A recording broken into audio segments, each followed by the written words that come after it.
트럼프 행정부가 메디케어 파트 D 보험료 보조금 프로그램을 올해 말 종료하기로 하면서 2027년부터 약 2,500만 명의 가입자 보험료가 오를 전망입니다.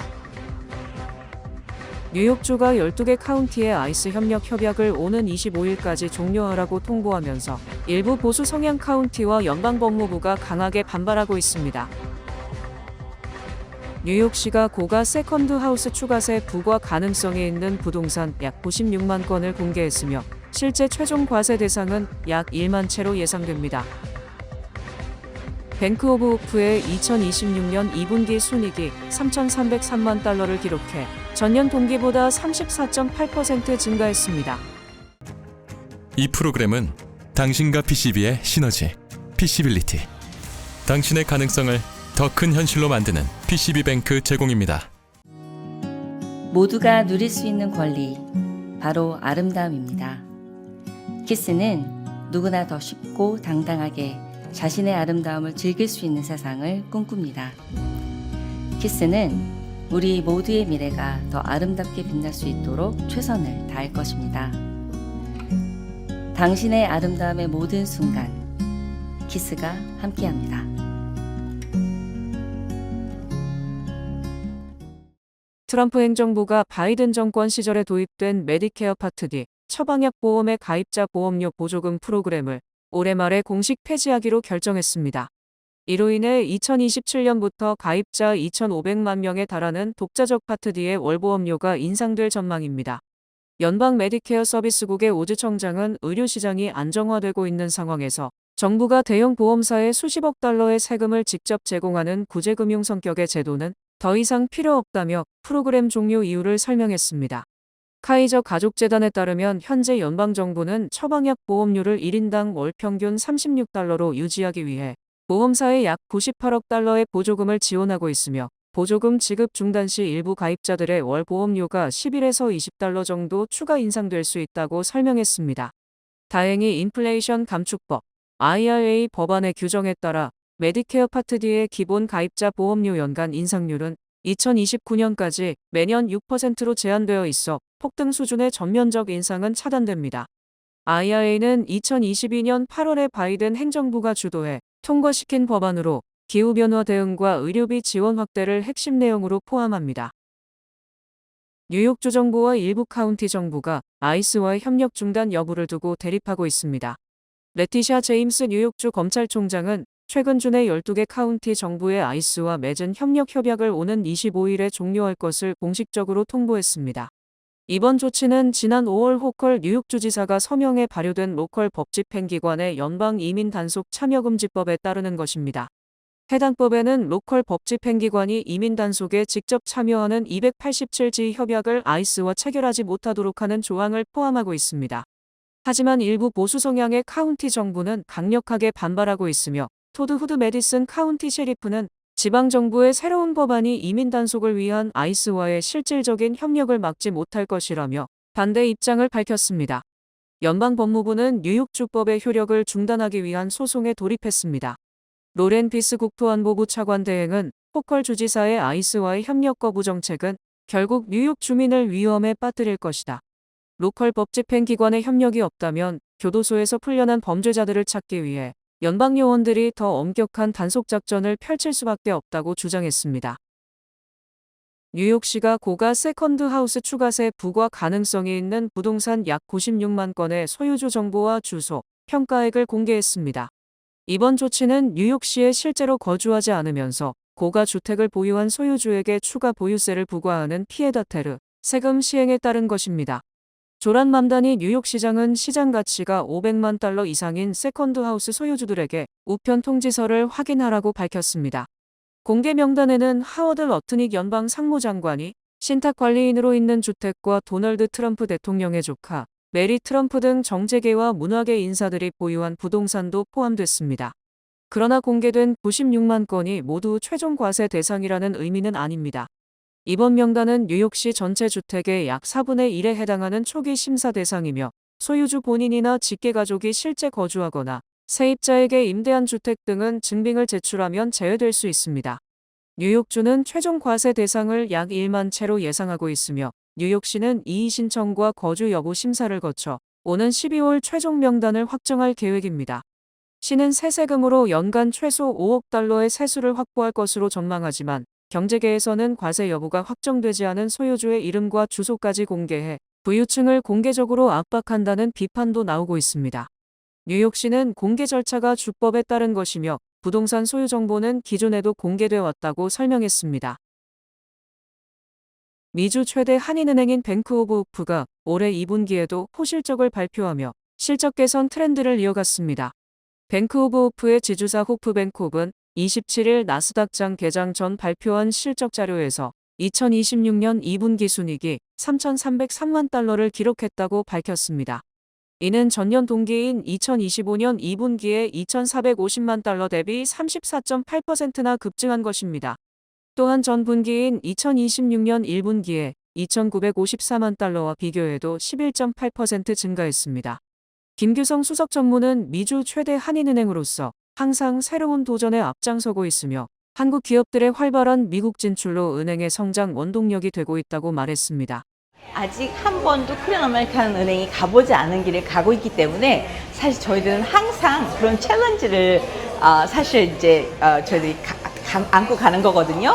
저희들이 많은 걸 노력하고 있습니다. 근데 이렇게 한국의 위상이 높아졌고 또 한국에서 회사들이 많이 나와주시고 한국의 큰 기업들 그리고 중소기업들도 많이 지금 미국을 나오고 계세요. 그래서 한국 기업들하고 일하는 것이 저희들이 지금 큰 원동력이 되고 있다고 말씀드릴 수 있어요.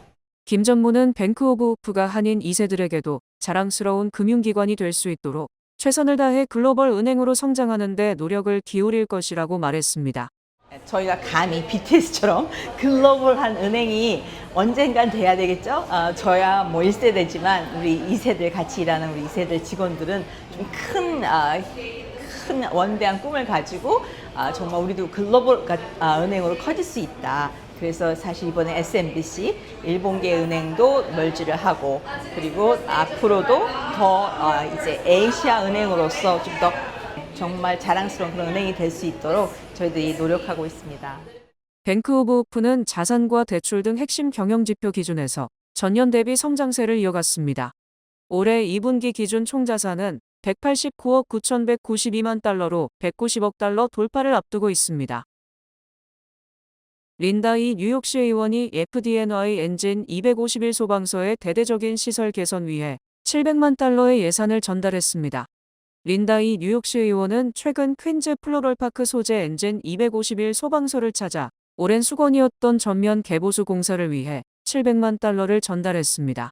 확보된 예산은 소방서 건물 전면 보수와 함께 소방차가 출동하는 차고 바닥 교체 등 노후 시설을 전반적으로 개선하는 데 사용될 예정입니다. 1952년 문을 연 엔진 251은 글렌오크스를 비롯한 퀸즈 동부 지역의 화재와 응급 상황에 대응해왔습니다. 관할 구역에는 롱아일랜드 유대인 메디컬 센터와 노스쇼어 타워, 크리드모어 정신병원 등 대형 의료시설과 주거단지가 포함되어 있습니다. 특히 인근 크리드모어 복합 개발 사업이 진행되면서 앞으로 약 2,000세대의 신규 주택이 들어설 예정이어서 소방 대응 역량을 강화해야 한다는 필요성이 꾸준히 제기되어 왔습니다. 이 의원은 고령의 주민들이 많이 거주하는 지역인 만큼 뉴욕시 소방국이 긴급 상황에 효과적으로 대응하는 데 필요한 수준 높은 시설과 자원을 갖추는 것이 중요하다고 강조했습니다. 뉴욕시에 거주하는 아시안 태평양계 주민의 절반 이상이 높은 생활비 때문에 뉴욕을 떠나는 방안을 고려한 것으로 나타났습니다. 아시안 아메리칸 재단이 뉴욕시 아시안 태평양계 성인 1,400명을 조사한 결과 응답자의 55%가 생활비 상승으로 뉴욕시를 떠나는 것을 적어도 한 번 이상 고민했다고 답했습니다. 뉴욕시를 기회의 도시라고 평가한 응답자는 67%에 달했지만 59%는 지난 1년 동안 미래를 위한 저축에 어려움을 겪었고 절반은 식비와 주거비, 공과금 등 필수 지출을 감당할 수 있을지 걱정한 것으로 조사됐습니다. 경제적 부담과 함께 차별과 공공서비스 접근 문제도 주요 어려움으로 나타났습니다. 응답자의 37%는 지난 1년 동안 인종이나 민족을 이유로 부당한 대우를 경험했고 43%는 인종과 이민 신분, 외모 때문에 행동 방식을 바꾼 적이 있다고 답했습니다. 또 29%는 언어 장벽으로 일상적인 의사소통에 어려움을 겪었고 28%는 이민 관련 서비스를 이용하는 데 문제가 있었다고 밝혔습니다. 전국 조사에서는 한인 응답자의 46%가 최근 1년 사이 상당한 소득 감소나 경제적 충격을 경험한 것으로 나타나 뉴욕 한인 사회에서도 생활비와 고용 불안에 대한 부담이 큰 것으로 분석됐습니다. 오는 8월 1일부터 뉴저지 전역의 식당과 배달앱에서의 일회용 식기류와 소스 등을 고객에게 자동으로 제공하는 행위가 전면 금지됩니다. 플라스틱 쓰레기를 줄이기 위해 제정된 스킵 더 스터프 법안이 본격적으로 시행되기 때문입니다. 이에 따라 앞으로 뉴저지에서 포장이나 배달 음식을 주문할 때 일회용품이 필요하다면 고객이 먼저 요청해야 합니다. 해당 지침을 위반할 경우 1차는 경고, 2차는 벌금 $100, 3차부터는 $250의 벌금이 매일 부과될 수 있습니다. 수거된 벌금은 지역환경 미화 기금으로 사용됩니다. 일회용 플라스틱 포크, 젓가락뿐만 아니라 냅킨과 낮게 포장된 케첩과 같은 소스류도 규제 대상입니다. 매장 좌석이 10인 이상의 풀서비스 레스토랑 안에서 식사하는 고객에게는 일회용이 아닌 재사용이 가능한 식기를 제공해야 합니다. 학교, 병원, 교도소 등은 규제에서 제외되며 쇼핑몰 푸드코트에 입점한 식당들은 2년간의 유예기간을 거쳐 2028년 8월부터 적용 대상이 됩니다. 로어 맨해튼에서 전기자전거를 타던 17세 청소년이 SUV와 충돌해 숨졌습니다. 뉴욕시 경찰에 따르면 브루클린에 거주하는 가브리엘 나카토는 29일 오전 9시 직전 브루클린 브릿지를 빠져나온 뒤 센터 스트리트와 챔버스 스트리트 교차로에서 검은색 쉐보레 타호 차량과 충돌했습니다. 경찰은 전기자전거와 SUV가 모두 센터 스트리트를 따라 북쪽으로 이동하던 중 나카토가 차량과 같은 차선으로 진입하면서 사고가 발생한 것으로 보고 있습니다. 나카토는 헬멧을 착용하지 않은 상태였으며 현장에서 사망 판정을 받았습니다. SUV를 운전한 40세 여성은 사고 직후 현장에 남아 경찰 조사에 협조했으며 체포 여부는 발표되지 않았습니다. 뉴욕시 교통국은 사고 전기자전거가 시속 25마일 이상 속도를 낼 수 있어 뉴욕시에서 판매와 운행이 금지된 제품으로 보인다고 밝혔습니다. 뉴욕시에서는 올해 들어 이번 사고를 제외하고 일반 자전거와 전기자전거 이용자 13명이 교통사고로 숨져지는 같은 기간 8명보다 늘었습니다. 지역 정치인과 교통안전단체들은 고속 전기자전거가 온라인에서 합법 제품처럼 판매되고 있다며 뉴욕주 검찰총장에게 불법 제품 구매를 경고하는 소비자주의보를 발령하고 판매업체 단속을 강화할 것을 요구했습니다. MTA가 지난 27일에 발표한 2026년 1분기 대중교통 승객 만족도 조사 결과에 따르면 7번과 L노선 지하철 승객의 만족도는 각각 72%를 기록해 전체 21개 노선 중 공동 1위를 차지했습니다. MTA는 두 노선의 높은 만족도에 대해 통신 기반 열차 제어 시스템이 안정적으로 작동하면서 정시 운행률을 크게 개선했고 배차 간격이 단축됨에 따라 승객들의 이용 편의가 높아진 결과로 분석했습니다. 이에 반해 승객 만족도가 가장 낮은 노선은 59%를 기록한 5번과 D노선 지하철로 확인됐습니다. 전체 평균 승객 만족도는 63%로 집계되며 전년도 대비 6% 상승했습니다. 또한 교외 지역을 연결하는 광역철도의 경우 메트로 노스철도가 79%의 승객 만족도를 기록하며 MTA 산하기관 중에서 가장 높은 평가를 받았으며 롱아일랜드 레일로드는 73%를 기록했습니다. 캘리포니아 벤투라 카운티의 한 시니어가 연방거래위원회와 재무부 직원을 사칭한 전화사기에 속아 현금 14,000달러를 빼앗긴 사건과 관련해 로즈미드 거주 남성이 기소됐습니다. 검찰에 따르면 피해자는 지난 4월 2일 컴퓨터에서 스팸 이메일을 삭제하던 중 링크를 잘못 누른 뒤 컴퓨터를 끄지 말고 화면에 표시된 번호로 전화하라는 경고창을 받습니다. 전화를 받은 사기범은 컴퓨터가 악성 코드에 감염됐다며 피해자를 연방거래위원회 직원이라고 주장하는 인물에게 연결했고 이 인물은 피해자가 돈 세탁 수사 대상이라며 자금이 본인 소유라는 사실을 증명하지 않으면 재무부가 은행 계좌를 동결할 것이라고 협박했습니다. 사기범은 피해자와 통화를 계속하면서 여러 은행을 방문해 15,000달러를 인출하도록 지시하고 집을 감시하는 사람이 있다고 겁을 줬습니다. 피해자는 14,000달러를 인출해 귀가한 뒤 사전에 정한 비밀번호를 말한 여성에게 현금을 넘겼으며 다음 날 사기임을 깨닫고 가족을 통해 경찰에 신고했습니다. 수사당국은 44세 용한 마가 여성 수거책을 피해자 자택까지 태워다 주고 범행 수익을 나눠 가진 것으로 보고 지난 22일 패서디나에서 체포했습니다. 많은 노인 대상 절도와 중절도, 공모 등의 혐의의 무죄를 주장했으며 법원은 검찰의 반대에도 불구하고 불구속 상태로 재판받도록 했습니다. 지난 29일 연방준비제도는 FOMC 정례회의를 마친 뒤 기준금리를 현재 수준으로 유지한다고 발표했습니다. 이에 따라 연준은 올해 1월, 3월, 4월, 6월에 이어 5차례 연속으로 금리를 동결했습니다. 다만 이번 결정은 지난 6월 회의 때와는 달리 만장일치로 통과되지는 않았습니다. FOMC 위원들 12명 가운데 9명이 동결 찬성, 나머지 3명은 0.26% 인상을 주장하며 반대표를 행사했습니다. 반대파들은 중동 분쟁으로 인한 유가 급등세가 연준의 인플레이션 목표치인 2%를 넘기는 상황을 유발한다며 경고했습니다. 이번 동결로 한국과 미국의 금리 격차가 1% 수준으로 유지될 전망입니다. 최상단 기준으로 한국은 2.75%, 미국은 3.75%를 기록하고 있으며 다가오는 8월의 한국은행 금융통화위원회의 결정에 시장이 주목하고 있습니다.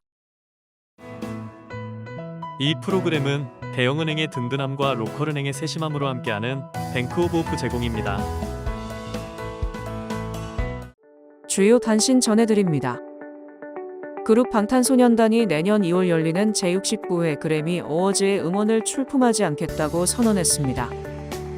미국 이민서비스국이 수수료 제도 개편안을 공개하며 시민권 신청서의 할인 수수료 제도와 수수료 면제를 폐지하는 방안을 추진하고 있습니다.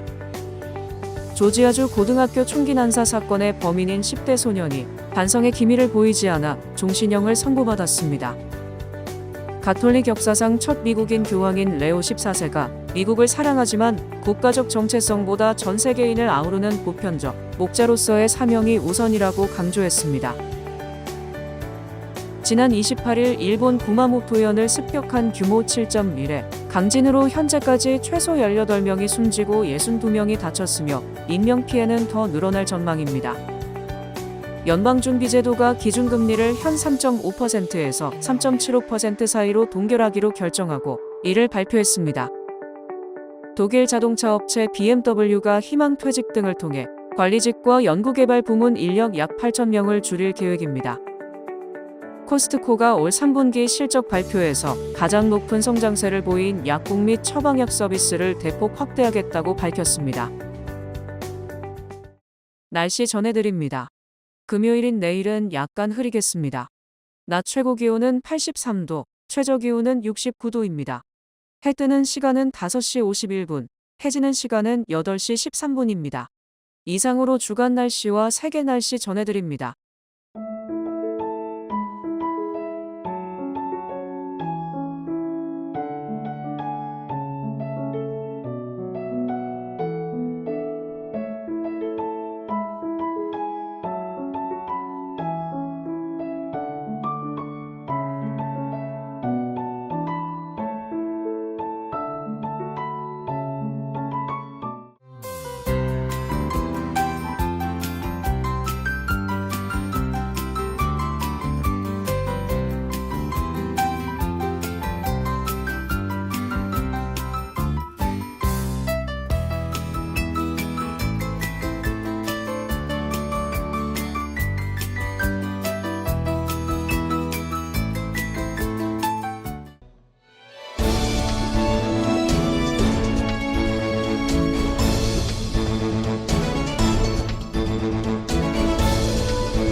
이상으로 7월 30일 목요일 TKC 뉴스데스크 여기서 마치겠습니다. 시청해주신 여러분 고맙습니다.